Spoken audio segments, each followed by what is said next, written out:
Hi guys, Dr. Philip back here.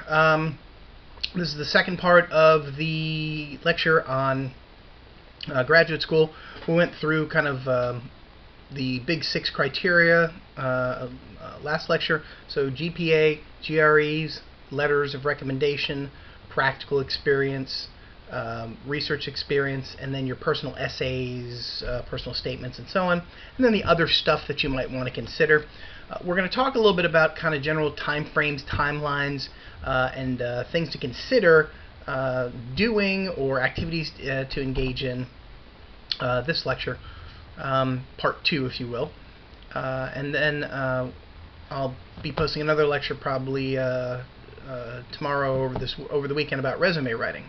Now, I know that your spring break is coming up very soon. In fact, I think it's coming up next week.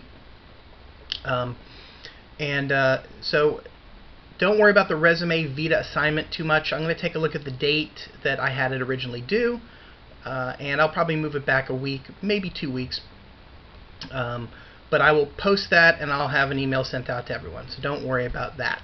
I've also received a couple of emails from students wondering if there are other things that you should be doing other than watching the lectures, kind of taking notes on them, and having completed the first career assessment assignment. The answer is not really. As a 1-credit class, again, I've structured this class to be more informative and for you to engage in things that would hopefully be helpful in you making a decision about your career, or at least potential career. And so the only thing up to now that you've needed to do is complete your career assessment assignment and follow along with the lectures. Okay, that's it. Now the lectures will hopefully elucidate things that will be useful in not only the second assignment, which is the resume and Vita assignment, and that'll be the next lecture that I post, but also in the final assignment, which will be your vocational overview, where you will choose a particular career. Now there may have been some discrepancy as to whether it'll be individual or group. It'll be individual. So everybody will choose a career of interest that a person with a degree in psychology, bachelor's, master's, specialist, or doctoral degree, could have, and they will investigate that career. You can use Occupational Outlook Handbook, as we talked about earlier in the semester, and there's going to be some other avenues that you can use, tests in print, test critiques, and so on, but your best bet is probably using Occupational Outlook Handbook, and then looking in other kind of venues for information regarding them. And I'll give you a list of probably somewhere around 15 to 20 criteria or something along those lines, all of which you can generally answer by looking at Occupational Outlook Handbook and maybe a couple of other places. So. And I'll post that probably when you guys get back from spring break. When you get back from spring break, I think we have about a month left, and so I'll have you'll have the resume assignment due, and then you'll have the final kind of vocational review also due. Okay, so don't panic, no worries, things are going fine. Okay. As far as the timeline goes, since we're looking at graduate school issues, on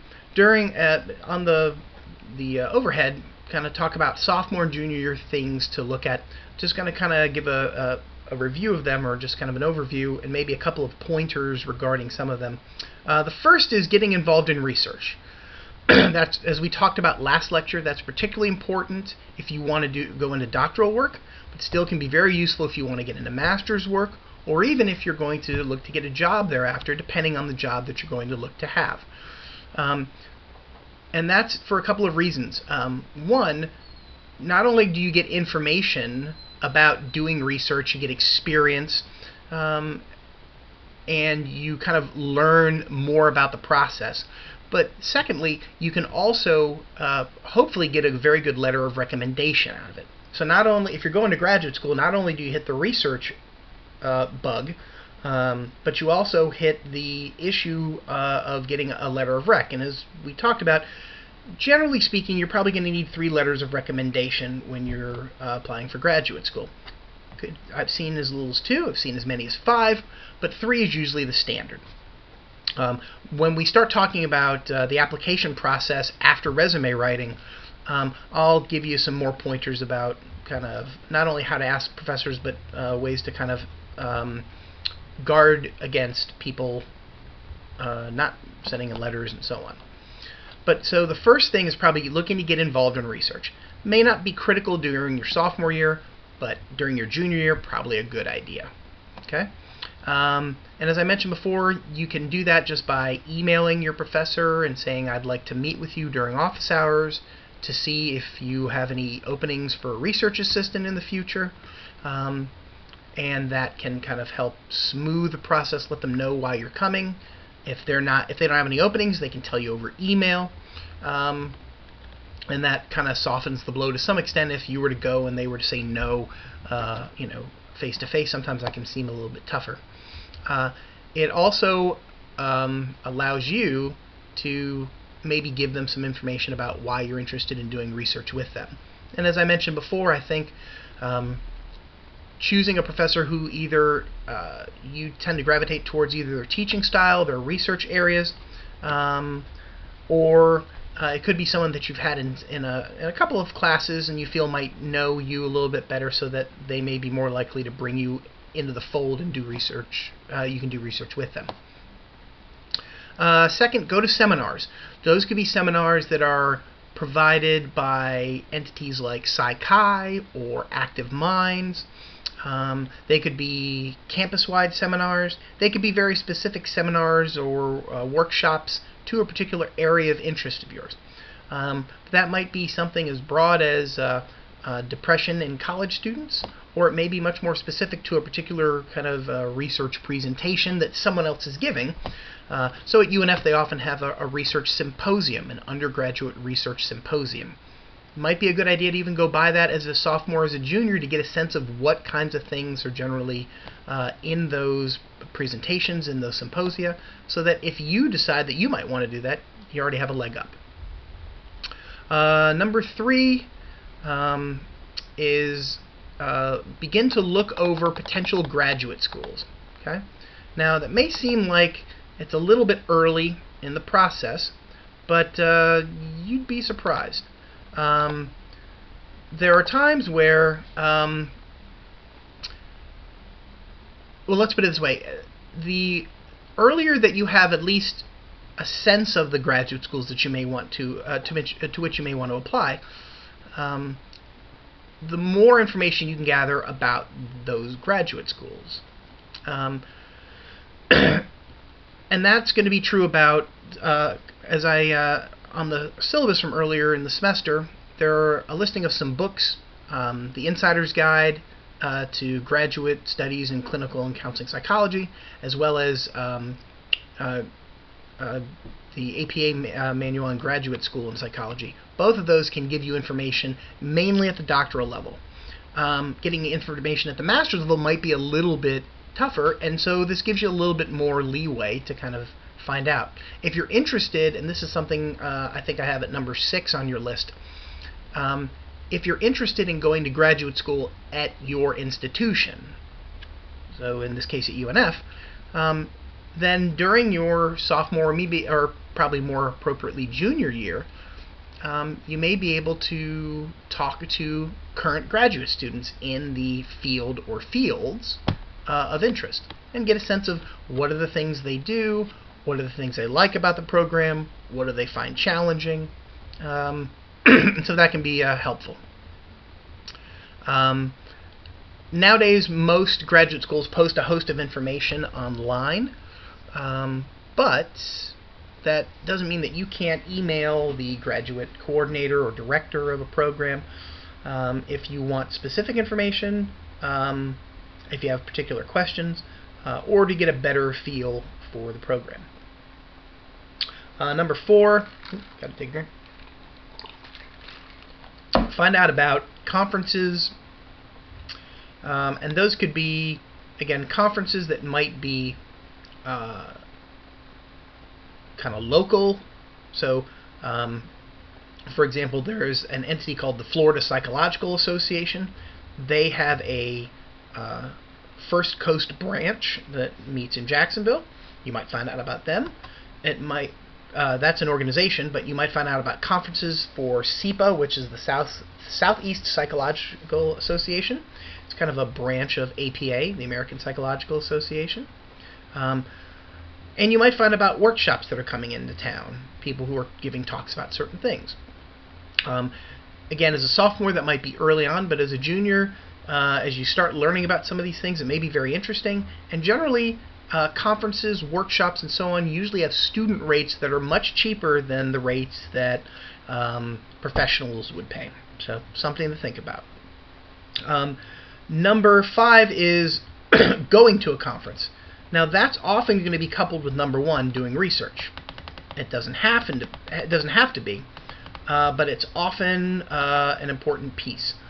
You can go to conferences without presenting and look at the types of posters, the types of presentations, the types of talks or invited papers that are being presented. But particularly in your senior year, if you've already done research with a professor for a little while, or if you just started with them during your senior year, going to a conference would be a very advantageous thing to be able to present at it. And again, that could be a poster, that could be a talk, that could be a full paper, it could be any host of things. So, number 7, obviously grades. Focus in on your grades. I usually tell people that my first year in college, I really didn't do much at all. I screwed around. I didn't go to classes. I got up at the crack of noon, drank beer all day, and I had a very good time. But I came out of it with, I think my GPA my freshman year was about a 2.6 or a 2.7, and that was not going to cut it. And so I had to kind of spend the better part of my next 3 years rebuilding my GPA. So focus in on your grades, because that's something that's that's something that's current. That's something that's happening now that you can really focus in on. Number 8, GREs. Good idea to take the GREs early. I usually recommend people take the GREs during their junior year, maybe during the spring of their junior year. That way, if not the spring, certainly the summer. That way, if you score highly enough, if you score in a range that you're happy with, you don't have to take it again. And if you don't score in the range that you're looking for, you have enough time to prepare for it again, to take it in either the summer or the fall of your senior year, summer of your junior year or fall of your senior year, because for PhD programs, they're often going to have deadlines for application in December. Master's programs might be a little bit later, in March, let's say. But better not to leave it to the last minute. Some people ask, how many times can you take the GRE? You can take the GRE as many times as you want.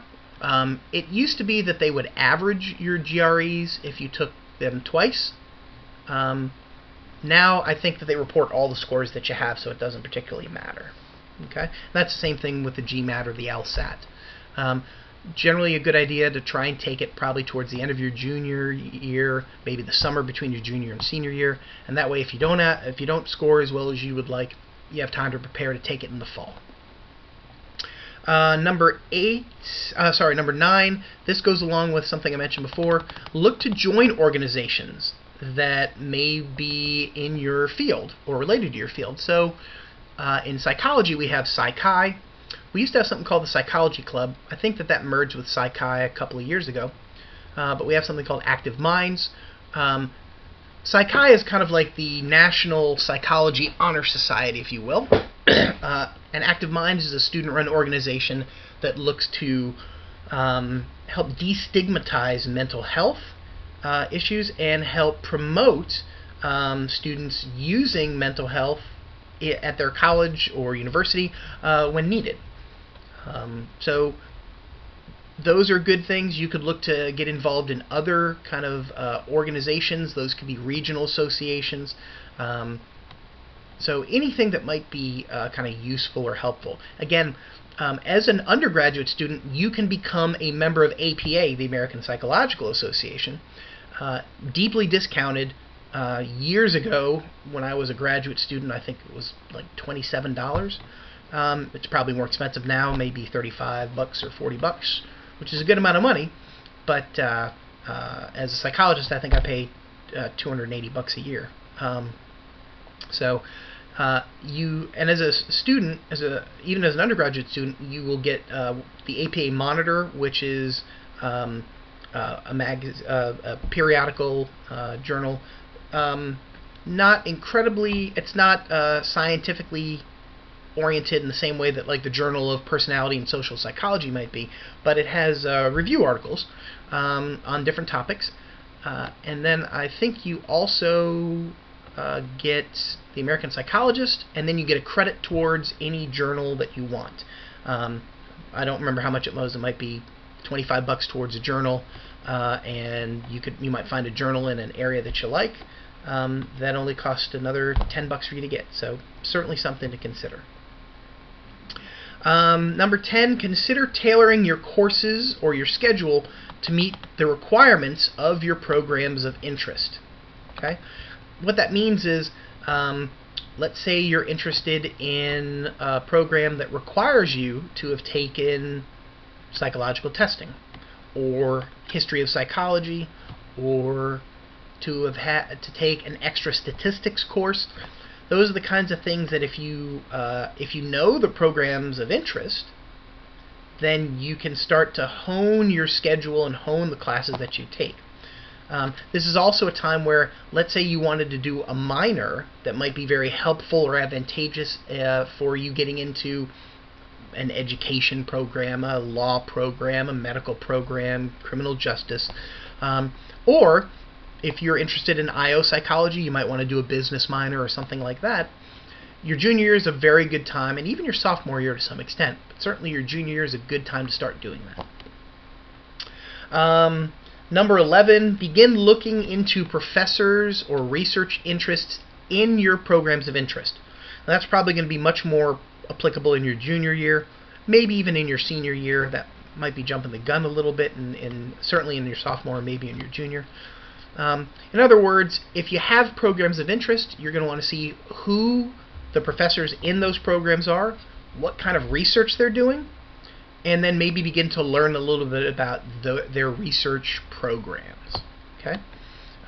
So, for example, if you were interested in coming to the University of North Florida, and you're interested in doing the general psychology program, you might look and see that Dr. Leone does research in certain areas in social psychology, and those might be very interesting to you. If they are, start learning a little bit more about the research that he does, because that might make you as you learn more about that, you might be able to be involved in research at your institution, or in this case with Dr. Leone as a senior, which would really help you get into graduate school at UNF or elsewhere. Number 12 is something that you'll be doing as a part of this course, and that's starting your resume, or Vita for that matter. When we start looking at resumes and Vitas, if you don't have much at all, don't worry. Part of the reason that I have you do a resume or Vita is to start thinking about what are the types of things that I have done and certainly can do that will help flesh out my resume, that will make me look more attractive to prospective employers or prospective graduate schools. So if you don't have much at all for your resume when you hand it in a few weeks, that's okay. I'm not going to grade you. I'm not going to evaluate it on how many things you have. It's more along the lines of helping you get started in this process if you haven't already done one. And again, as I mentioned before, please think about using the Career Services office at UNF to help you construct and hone your resumes or Vitas, whether that's for our class or as you continue throughout your undergraduate education. They're very good resources. They're there to help you. It's free of charge. It's built into your student fee, so use them. Number 13 about sophomore, junior year, volunteer work. Look to start getting some of that practical experience, and if it can't be a job, volunteer work certainly works well. This is particularly true in your sophomore year because you may want to get your feet wet. You start learning a little bit about certain areas, certain populations. That can be a really good avenue to help bolster your resume or vita and your credentials for either a job or graduate school. And then related to that, the last one, number 14, under sophomore and junior year, summer or ongoing employment related to your field, even better. May sound silly, but when I was in college,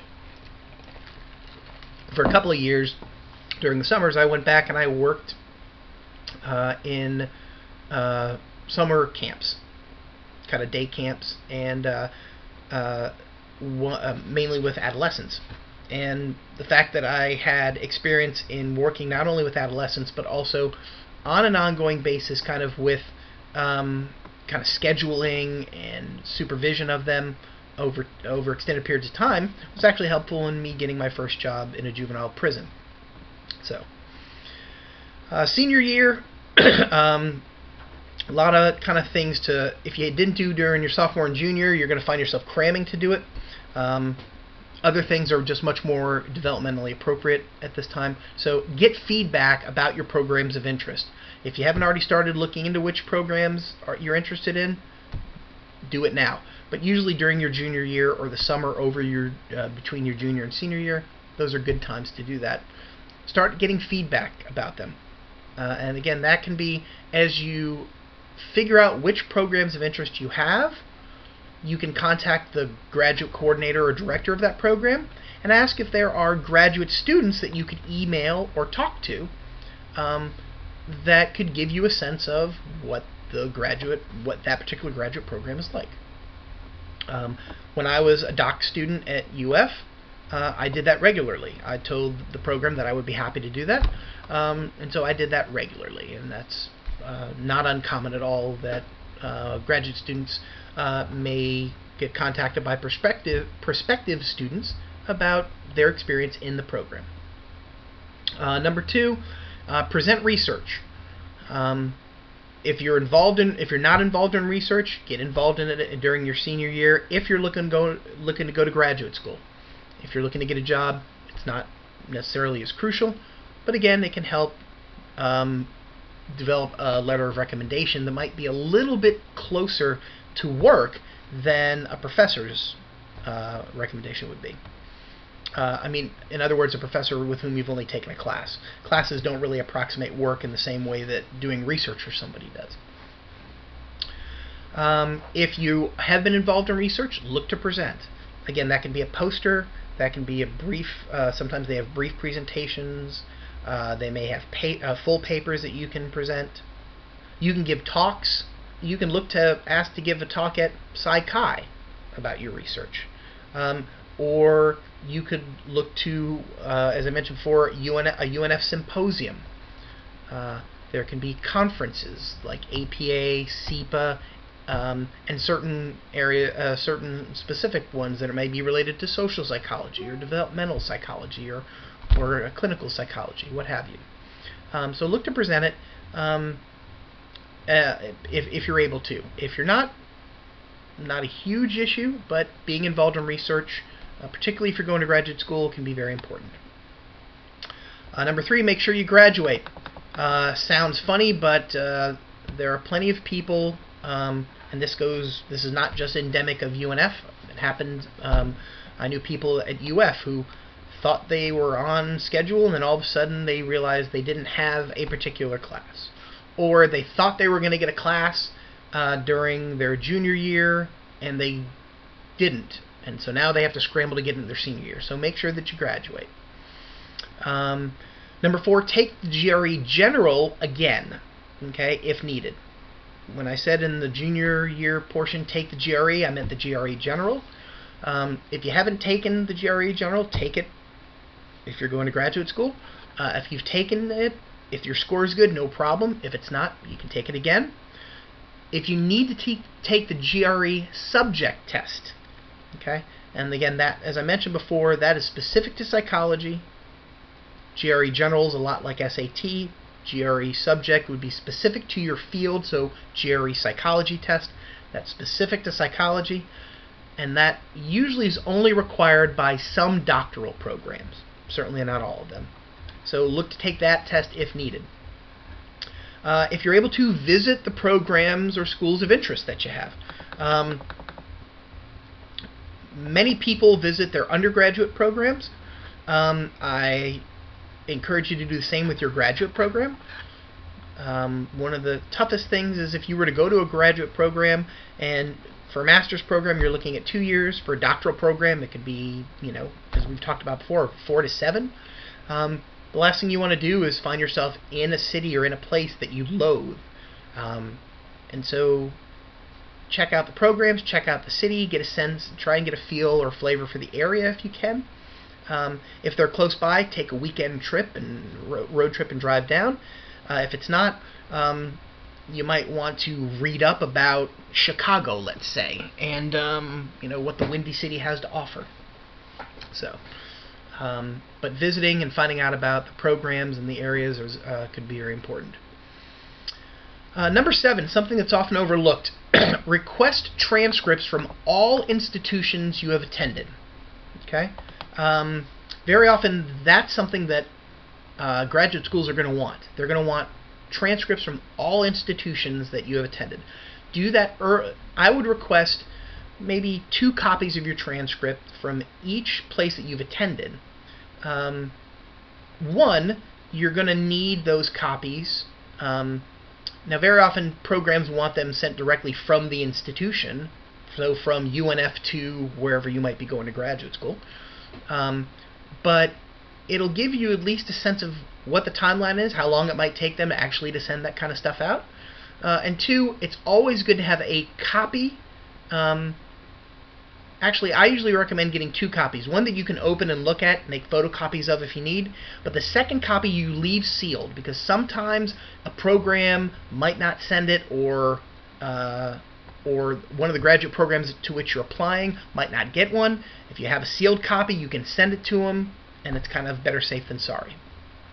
And again, when you're constructing your resume, you should calculate a GPA for each institution you were at. And so this is another way that you can do that. Okay.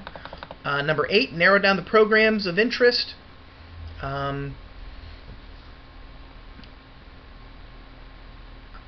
We talked about ways to kind of look at kind of graduate programs in which you might be interested.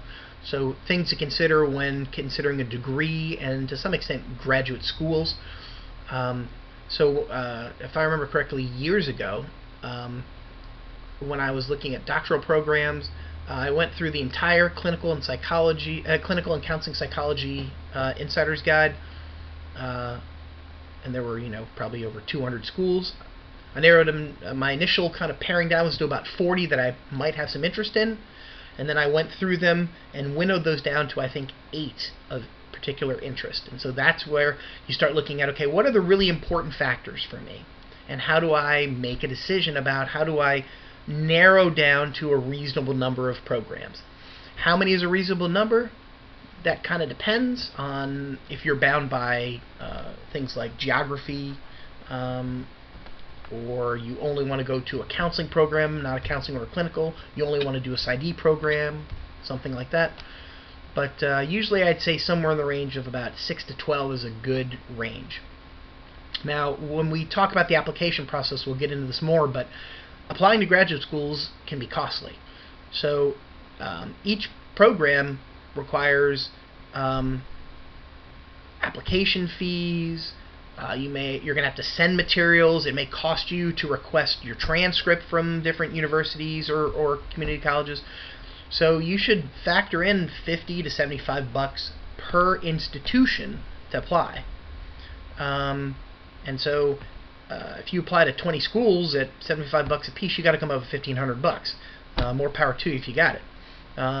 You may have to. Also, when you take the GRE costs a certain amount of money up front, and usually I think you get 4 score reports. So they'll report your score as part of your GRE fee to 4 different programs.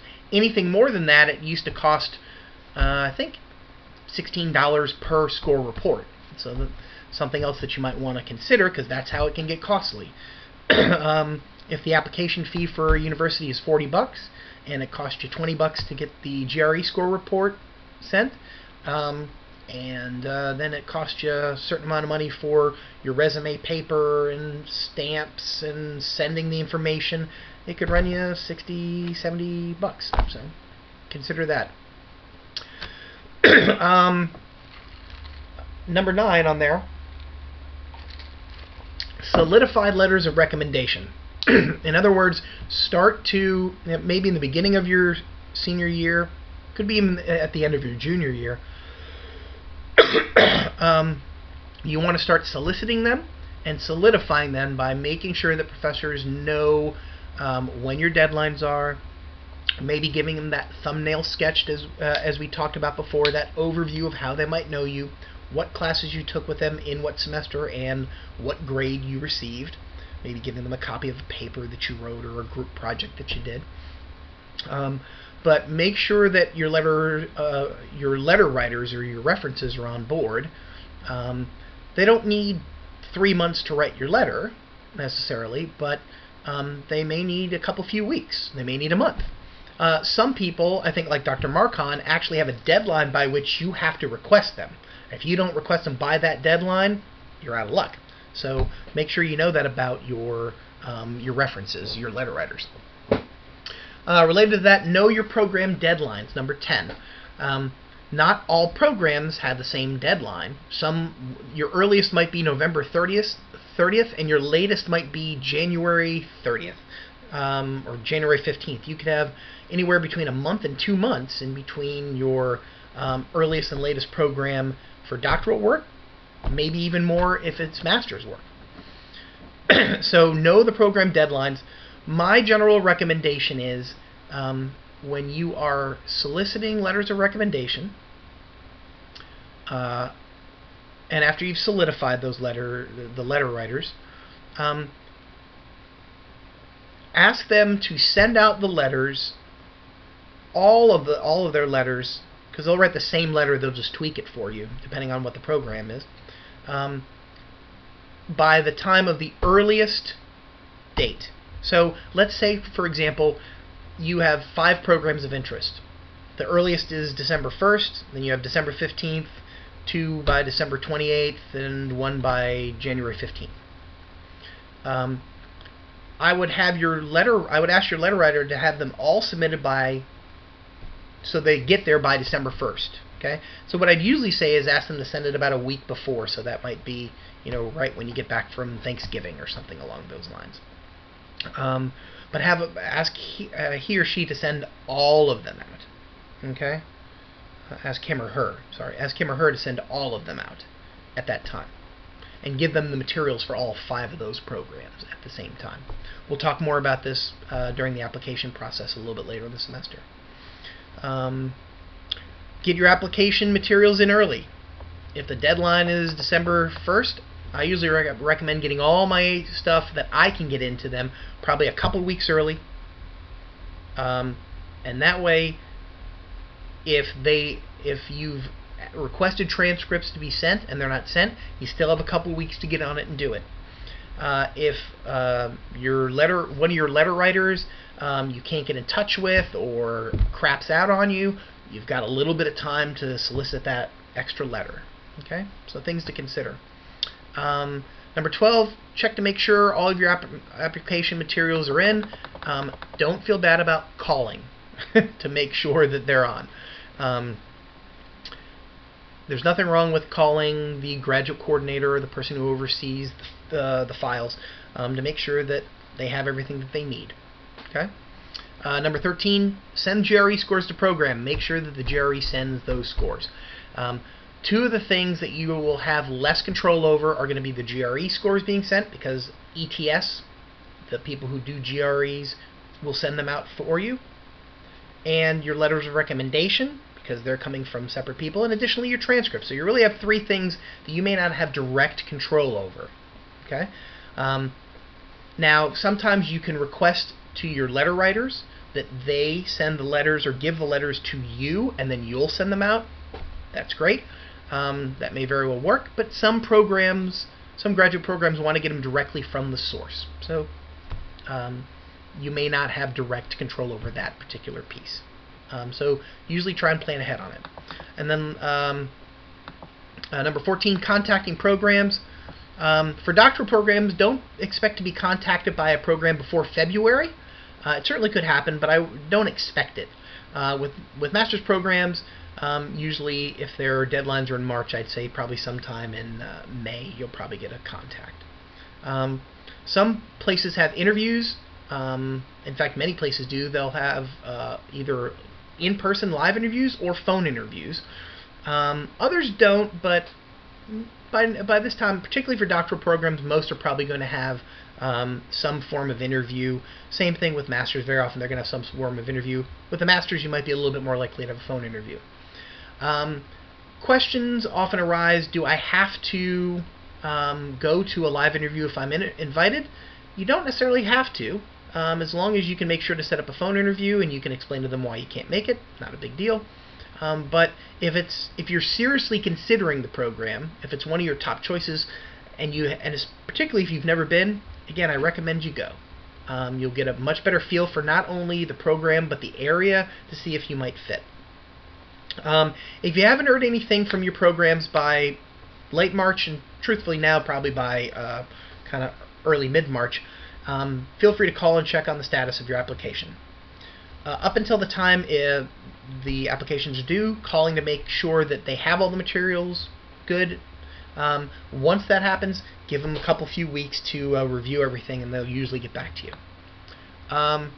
Issues or tips on getting in. The first one out there, should I go to graduate school directly after undergrad or after taking some time off? Again, that really depends on you. You have to know yourself. I knew that I was going to go back to graduate school. It took me longer. I spent more time out than I thought. I thought I would do a year, and it turned into 4. But that's kind of what happens. Someone far smarter than me said, and I'm paraphrasing, life is what happens in between the plans we make.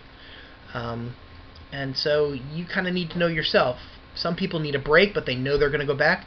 Other people might be better suited to go directly right after undergraduate, because if they go out, start making some money, get kind of comfortable, they may be less likely to go back. So know yourself.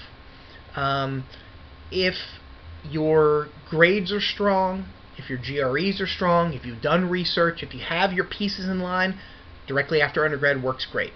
If you're missing in some area, grades are going to be tough to overcome, but if your grades are a little on the lax side, you may be able to do what they call a post-baccalaureate, where you go, it's post-degree, it's post-undergraduate degree, I should say. It's non-degree seeking. You may be able to take a couple extra courses, maybe a couple of graduate courses in an area to show that you're capable of doing the work. If your GREs aren't strong, you may be able to prep for them during time while you're working. If you haven't been able to engage in any research, you can do that upon graduation. That really depends on the professor with whom you may work, but you may also be able to get some kind of in vivo experience, that practical experience through work. So those are things that may help you if you took some time off, but you got to know yourself if you'll go back. Number 2, how strict are the deadlines? Expect that the deadlines are hard and fast. So if they say December 1st, don't think you can push it and get stuff in December 2nd or 3rd. A lot of places will simply weed you out. Part of their idea is, if you can't get the stuff in early when we tell you a long time in advance when the deadline is, why would we expect that you could get the deadlines in graduate school done when you may only have a month as opposed to months to prepare? Now, sometimes there are extenuating circumstances, but try not to be that person if you don't have to be. And then number 3, money. Money can be an issue as far as where you may want to apply. As I mentioned before, doctoral programs usually fund, which mean PhD programs, I should say, usually fund, which means that their graduate students usually get some sort of reimbursement, either through teaching or doing research or scholarship. That may be a stipend, that may be tuition remission, that may be both. That really just depends. While master's degree programs usually do not fund. PsyD programs don't fund very well most of the time, so there's very limited money in PsyD programs. And so you may have a place in mind that is really good but doesn't fund because it's PsyD or it's a master's. You may have a place that's a PhD program you're not quite as hot on, but it funds. Well, in the end, that's part of what you think about when you think about narrowing your programs down for applying. You may want to have, one or two reach programs, about 4 or so kind of solid programs, and then a couple of safe programs that you would be willing to go to, and then factor in, which of those are funded, which of them aren't, where are they located, how much money do they cost to go to. I think I mentioned this before.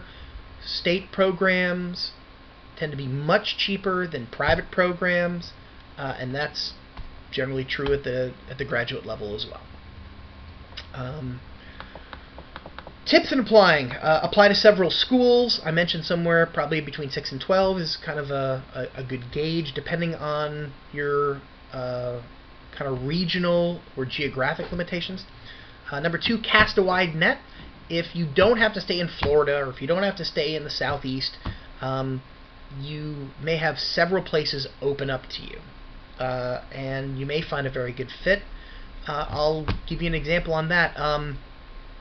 For internship, for a pre-doctoral internship, I wanted to stay in Florida, and a good friend of mine said, look at some other places. So I looked at other places, and I ended up finding a very good fit at a place called Appalachian State up in North Carolina, in Boone, and they were doing most of the things that I like to do, and their theoretical and therapeutic orientation really seemed to fit, and that's where that ended up being a place that I had never considered to becoming my top choice, and that's where I ended up doing my pre-doctoral internship. So, consider casting a wider net. And that can also mean if you're really set on doctoral programs, you may want to apply to a couple of master's programs as a just-in-case kind of setup. Now, don't apply to programs to which you wouldn't attend. Okay? That tends to be a waste of money and time on your part, and on their part as well, but primarily for you, because you're my students. So don't apply to places that you wouldn't go, because then it's kind of wasting time and money. But if you really want to get into doctoral work can be very competitive. It may be a good idea to apply to a couple master's programs too, because you might be able to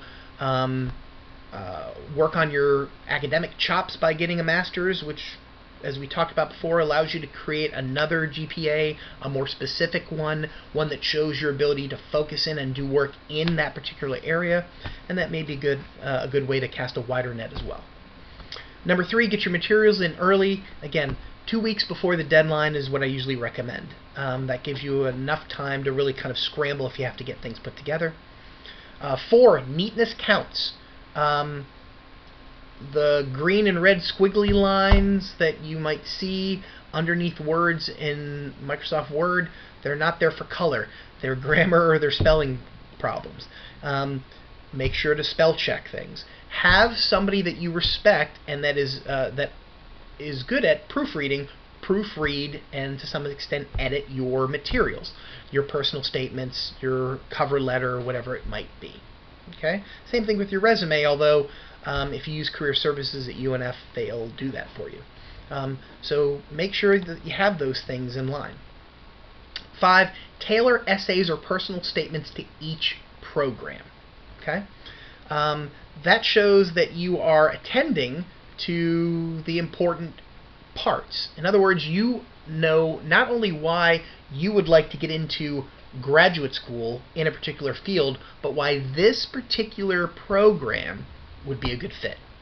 And that can be, again, from earlier in this lecture, knowing the professors at that program, what research they do, and how you might be a good fit with them because of the research you've done, or your interests, or certain experiences, practical experiences, work or volunteer that dovetails with it.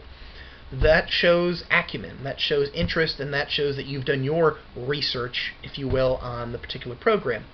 Sending out one kind of blanket set of personal statements lets the program know you're interested, but you're not necessarily interested in them, you're just interested in getting in, and that's not the message you necessarily want to send. 6, as I mentioned before, take GRE and other tests, GMAT, LSAT, or whatever you need early so that you have time to take them again if need. 7, investigate the programs well. The 2 guides that I mentioned to you are good starts, but there are other guides out there. There are plenty of websites to contact. And as I mentioned before, talk with graduate students at those institutions. Also, talk with a professor in the field, and or if you're doing research, kind of your research professor, about important pieces to ask about that particular discipline. As I mentioned before, in a master's program, you may very well want to ask of the master's program, where are your graduates getting jobs? What areas? What fields? What types of institutions? What types of companies? That might be an important piece. What is your graduation rate? In other words, what percentage of the people that start your programs actually finish in a master's program might be 3 years, because some in a doctoral program might be 6. So those might be important pieces. 7, join professional organizations related to your field or discipline. Again, APA, very inexpensive to join as an undergraduate. For those of you who are interested in the Counsel Ed field or mental health counseling, ACA, the American Counseling Association, would fit as well. That could also be joining regional organizations like SEPA or something like that. And then choose your references wisely. You really want to try to make sure that you're going to have, as I mentioned before, at least one letter that is a very strong letter that can talk specifically about different parts of your or different talents, different skills, different pieces of you. So a professor that's had you in a couple of courses, a professor that's had you in much more labor-intensive courses like research methods or labs or maybe psychological testing, or a professor that you may have had a class with and then done research with. And again, that's why doing research can be a very good thing, because the professor can talk about you in more than one way. Okay? It's the end of this lecture, part 2, and I'll be posting the one on resume writing very shortly. For those of you who see this before you go to spring break, have a good, happy, healthy, and safe spring break. My adult spring break in Las Vegas went pretty well, so I hope your spring break goes as well as mine did. Talk to you later. Bye-bye.